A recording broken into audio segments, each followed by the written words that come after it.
Rose Namajunes got choked out by Julian Robertson. I just saw that. In a minute, I know. Real quick. 65 seconds by Julian and then got on the mic and made a bunch of excuses. Well, there we go. That's not a good look for her, you know, because she's supposed to be like a women's GOAT. I really didn't consider that, but there was a lot on the line for her if she lost. Like, that's not a good look. Julian Robertson's not even top 25 of any division. Thank you for the $2, Spyro. I appreciate your $2, good sir. McGregor max 170, break it down. McGregor max 170, break it down. I'm going to go with Conor McGregor. Conor McGregor. You know this, Conor McGregor. I appreciate your $2, my man. Conor McGregor would beat him at 170. Holloway, he has the body type where he's just going to be fat, in all honesty. So I think it would be McGregor for sure. Like, Holloway isn't going to be able to bulk on good muscle. He's just not got that body type, you know? He has an anorexic body type, pretty much.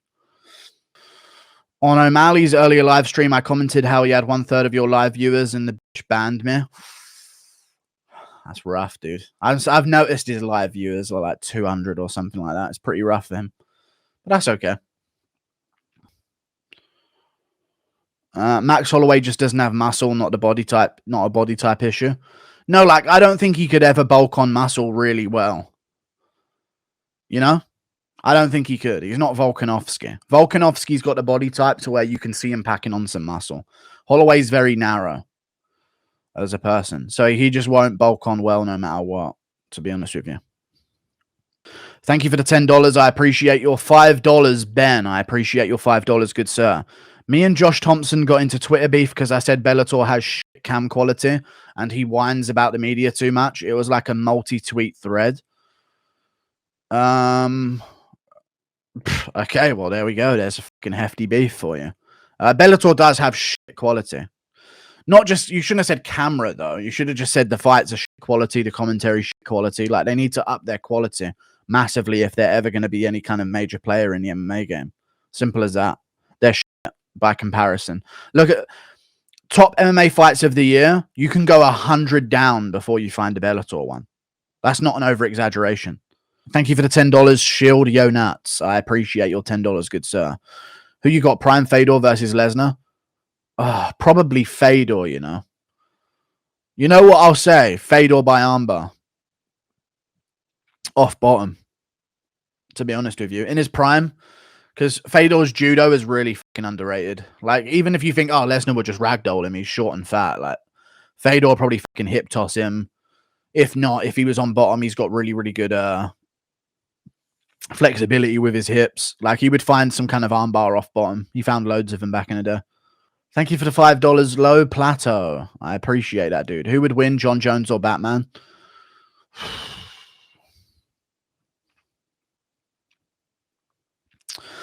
Batman, like, uses, like, the fears of his opponents. So he probably, like put a USADA badge on, like, the front of his breastplate.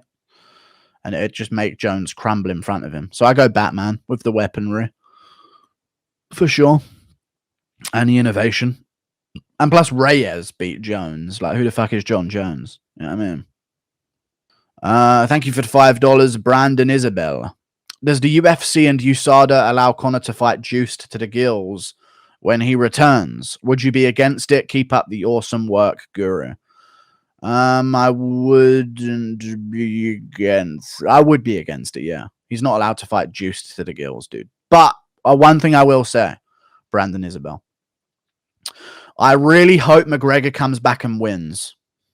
Because that will guarantee a second fight. And if we can get 2 McGregor fights next year.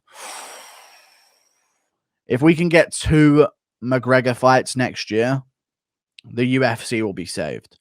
2 over 1 million pay-per-view sale fights. If he wins, comes back against... Oh, dude, you know what? He should come back at 155 and fight Gaethje or something.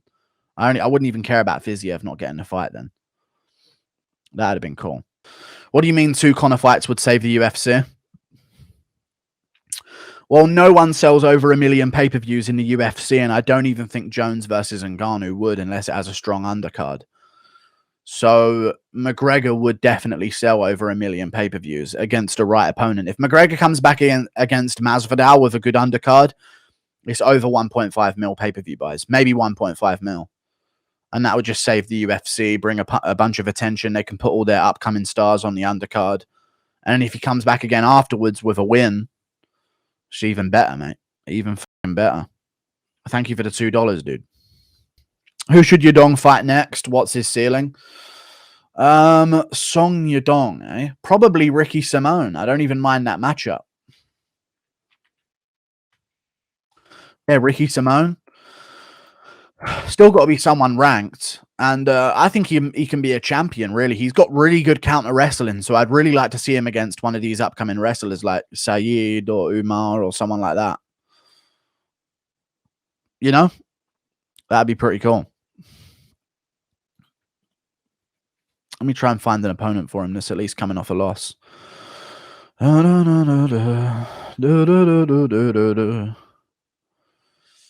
mean, they're not going to do him versus Dominic Cruz. I just think Dominic Cruz should retire. Probably. How about Chris Gutierrez? He's ranked. Do that. Song Yadong versus Chris Gutierrez. I don't know what they're going to do with Ricky Simone.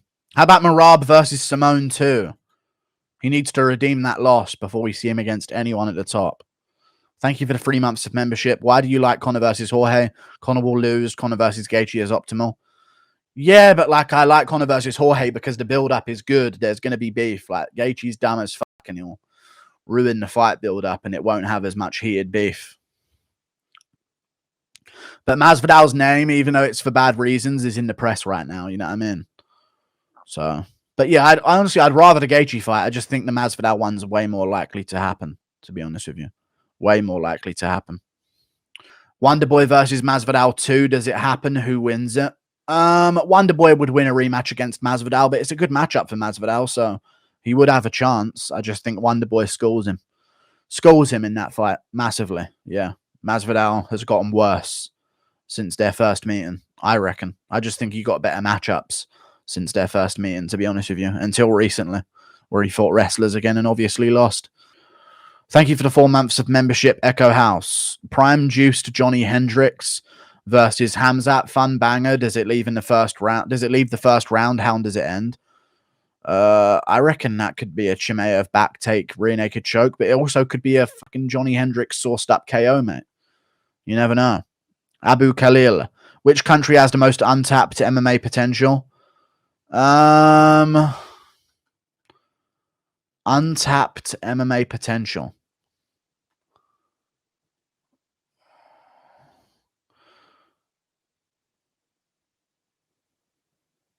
I'm not sure. New Year's Eve, you're bumping into a group of daggies, stay in the shed. What country has the most untapped MMA potential?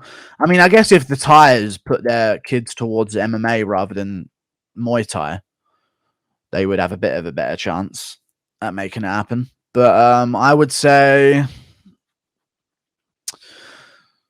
France, Spain, Portugal, where's their fighters at? You know what I mean? That's actually crazy when you think about it. France has like 2 or 3 fighters on the roster. Spain has 1. Portugal has 1. But the UK has like fucking 70. You know what I mean? Germany has none. What's going on? I guess UK is just a fucking powerhouse of Europe at the moment. But the other ones should be picking it up a bit. Even Poland has a bunch and multiple world champions. But yeah, all across the stretch of Germany, fucking Belgium, Netherlands, Switzerland, France, Spain, Portugal. They got fuck all. Maybe some of the Eastern European countries. Ukraine, maybe. Ukraine might have some potential. Fucking hell. Ukraine's a big country, you know. You know what? Maybe they can spare a little bit to Russia. Why has Ukraine got that much space? Really? I say split it. What are we fighting over? That's way too much for them. What are they doing? Good boxers, but like, Jesus, do they need that much land? They got more land than the UK. We have 60 million people. Read Ali Shukri. I just read this, read that, read this. It's just a ping pong game of read this. I'm not doing it. Thank you very much for the $20. Nico doesn't know. I appreciate your $20, good sir. Thank you. Guru, could you talk about Rob calling himself the most dangerous middleweight? No, I don't think he is at all. He has 0 finishes since he fought Izzy, where he was finished. Doesn't even drop guys. I think Alex beats him comfortably. Okay, thank you for the $20. I appreciate your $20. Nico doesn't know. He is the most dangerous middleweight for sure. Doesn't even drop guys. It doesn't matter. I think Alex beats him comfortably. Okay, well, you can think that, but he's more dangerous than Israel Adesanya. And he's more dangerous to more different styles of opponent than Alex Pereira. So he is the most dangerous middleweight for sure. Thank you for the $20, dude. Dropped to Vettori. He didn't drop Vettori, Spaz. But just look at the opponents that he shared with Israel Adesanya recently. He whooped Vettori. Israel Adesanya leg kicked him at range. Israel Adesanya struggled tooth and nail with Gastelum. Whitaker schooled him like he was nothing for 5 rounds. You know? They both KO'd Brunson in the first round. Israel Adesanya took Tavares 5 rounds. Whitaker finished him in 1 by vicious KO. Look at the 2 fights with Yoel Romero, who fought him like more of a fucking warrior. Whitaker, way more dangerous. He had Romero rocked in certain moments. Especially the first fight. You know? That's how it goes. He beat a bunch of them. And even Cannonier, he had a better performance other than getting caught in the 3rd. Way better performance. So he is the most dangerous middleweight. He's the best middleweight against more styles, but he just doesn't match up well with Adesanya. But he should have beaten him in the rematch. It was a bad decision. So, yeah. Thank you for the $5, Raz Embers. Read this super chat, Guru. You've changed my opinion on Gaino Sanya. Thank you for the $5. I'm glad I could convert you to the bright side. Thank you for the $5, good sir. I appreciate you. Fuck Adesanya. That's the moral of the story. Thank you for the $5, Cannonier. Rob tore apart Jared in 3 rounds. Izzy barely touched Jared for 5. Yeah, the first 2 rounds of Jared versus Whitaker were close, though, but Whitaker was getting the better of it. Thank you for the $5, dude. Whitaker's just better than Adesanya overall against more of the middleweight contenders right now. And he should have won the rematch. It's weird. Thank you for the $5, Waz Conroy. I appreciate your $5, good sir. I got Izzy KO or TKO inside 3 on the Brazilian in part 2. Would you take my bet, mate? Probably not. Thank you for the $5, though, Waz Conroy. I appreciate the $5, good sir. No. Well, then I think Adesanya's going to get finished earlier. If you think the mental game of Pereira was an advantage going into this fight they just had, the loss was like years and years ago to Adesanya. It's just happened now. He's going to have a mental advantage for days. He chased him down into a new sport and KO'd him. Yeah, I mean, and the only reason Pereira got rocked is because he knew it was the end of the round and he was trying to secure it for himself. I think he does better. He's got more to learn, more to improve on, more confidence to gain.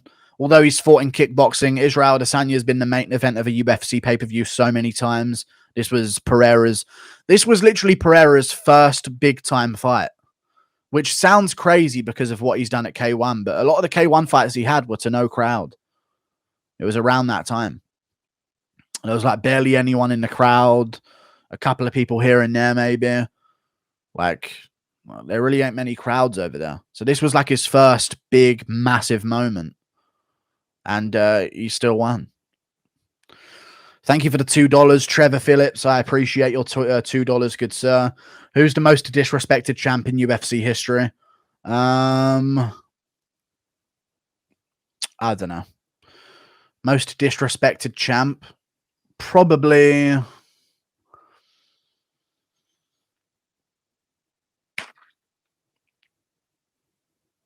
Aljo? Probably Aljo. Because it's not his fault the way things have gone, but it's gone that way. Probably Volk before the Holloway trilogy, but Aljo now. Thank you for the $2, Carl Mariski. Jordan Levitt pushing you in public impression. Ow! Get away! You'll probably make a noise like that. Thank you for the $2, Naked McGregor. Rocky Balboa having a stroke impression. That's just Rocky Balboa.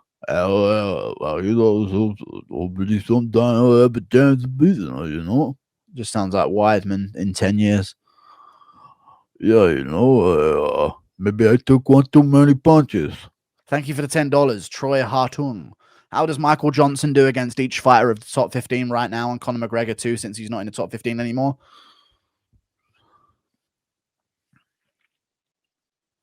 Michael Johnson would lose to the top 15 fighters. He would. Because they're like Demiris, Magulov, Armand Sarukian. Like, I think he would have a chance against Chandler, but I think Chandler would just take him down and choke him out, I reckon, and beat him up on the ground a bit. So I don't think Johnson would actually beat any of the top guys right now, because he didn't look great against Jacasey. He just outstruck him a little bit. He didn't look good. You know what I mean? He lost to Clay Guida. You know? Let's not get excited about Michael Johnson's prospects about coming back. The only people that McGregor has a good chance against in the rankings of the top 15 are Chandler.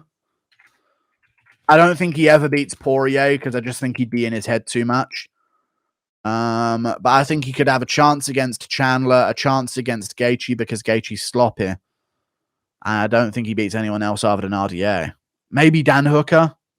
That's about it, though. Dan Hooker, yeah.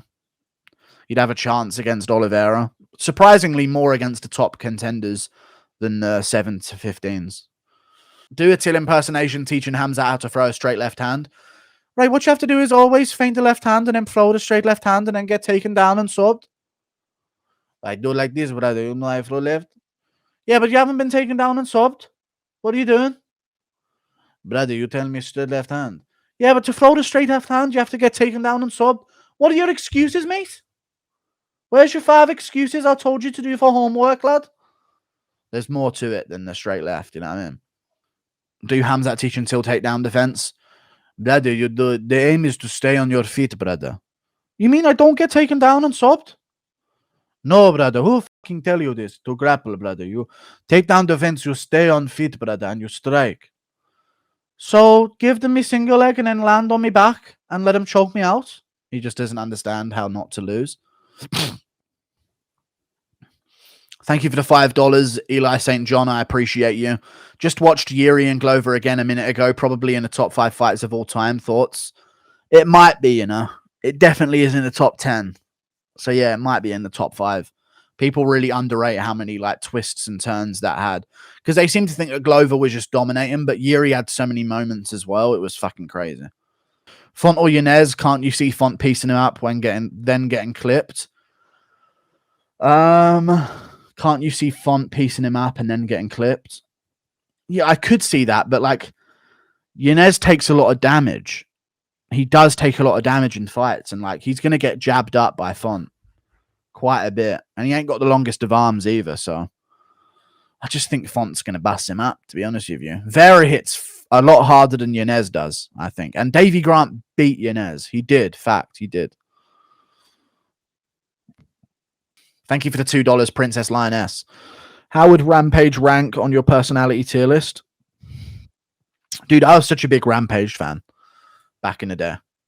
Such a big Rampage fan. What would dictate how big of a Rampage Jackson fan I was? I used to watch Rampage on like stream games. Like streaming. I used to watch Rampage Jackson stream. What was that game? It wasn't PUBG. It was another one like PUBG, and it wasn't PUBG though. Someone will say it in chat. H1Z1. Yes, I used to watch Rampage stream H1Z1. Yes. H1Z1 was the game. That was a really good game, H1Z1, because I like the headshot noise that you got whenever you connected with headshots. Izzy's PSAs about how he doesn't want his fans coming up to him. Fair point by him, or is he tanking his pay-per-view numbers some more by being a diva? Oh, I saw that. Yeah, dude. He's just being a bit of a diva, dude. Like, here's the thing. You don't get to be famous and then complain about being famous. You know why you sat in the mirror practicing all of those scripted lines like Frozen like Elsa. He wants popularity with none of the costs of popularity. That's not how the fucking world works, dude. So if I was his fans, I'd go up to him even more and make his life even more of a hell. To be honest with you. Fuck him. You don't get like people that, oh, I feel so sorry for this celebrity being followed by paparazzi and always being asked for questions. I'm like, dude, he made $300 million this year. Shut up. That's the fucking cost, dude.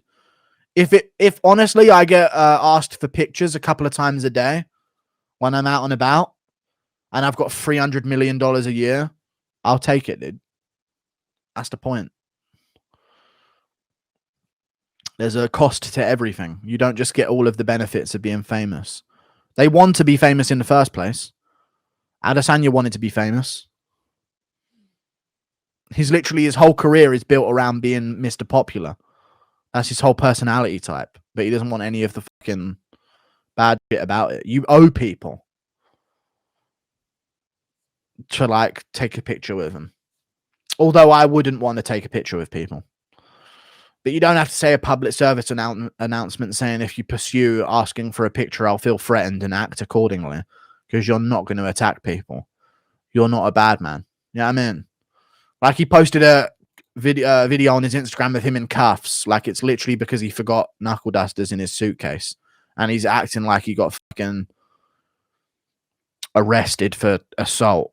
You know what I mean? Like he's just a fucking 14-year-old.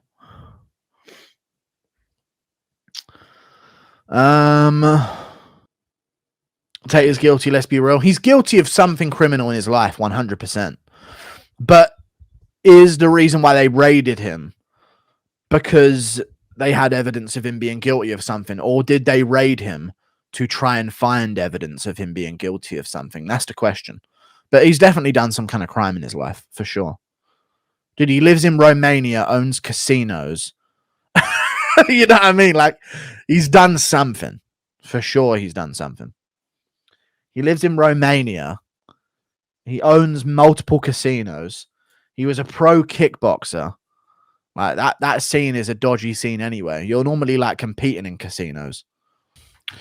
Anyway, I'm going to go and try and get some sleep, and I'll be back tomorrow at a better time.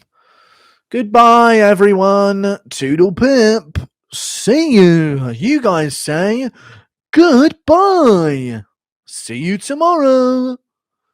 Goodbye. See you later, guys. I'll see you tomorrow. Yeah, I'll do a members stream tomorrow as well. Toodle pip. It's way too late. Way too late. Yep. See you later, guys. Thank you for tuning in. And goodbye. See ya.